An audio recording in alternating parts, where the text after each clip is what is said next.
Before he was Ashoka the Great, he was just Ashoka, a lesser son of Emperor Bindusara of the Maurya Empire. He wasn't the favorite, he wasn't chosen. He wasn't loved, but he was dangerous. While his brothers played courtly games, Ashoka trained in the dark corners of the empire, learning how to fight, how to command, how to kill. They called him Chand Ashoka, Ashoka the Cruel, because he left smoldering corpses and broken cities wherever he went. And when his father died, he took the throne, not with politics. With steel, he slaughtered his rivals, crushed rebellions, and carved his name in blood. At the height of his power, Ashoka set his eyes on Kalinga, a proud kingdom on the eastern coast that refused to bow. He marched in with hundreds of thousands of soldiers, war elephants, not archers, chariots. He was a storm of fire and iron. The Battle of Kalinga was apocalyptic. When the dust settled, over 100,000 lay dead, rivers clogged with corpses. The wails of the dying echoed in the hills. Ashoka stood victorious. But as he walked the battlefield, he heard something strange. Not cheers, not prayers, but silence. A silence so deep it broke him.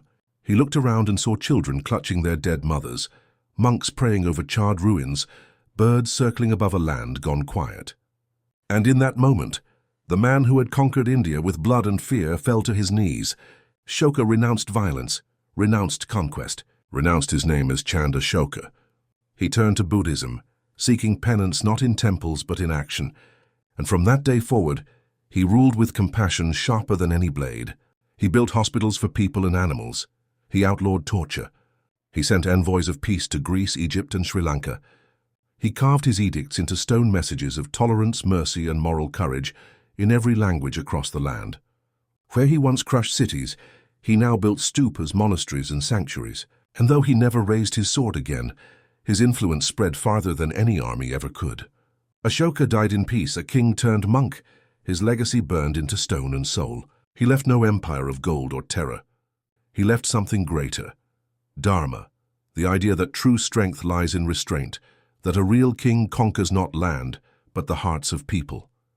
And for centuries after, when rulers across Asia looked to govern with righteousness, they turned to Ashoka's words, a warlord turned world shaper, the only king in history who traded his sword for enlightenment, and won.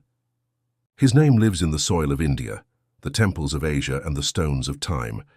He could have ruled by fear. He chose to rule by truth. That is why they call him Ashoka the Great.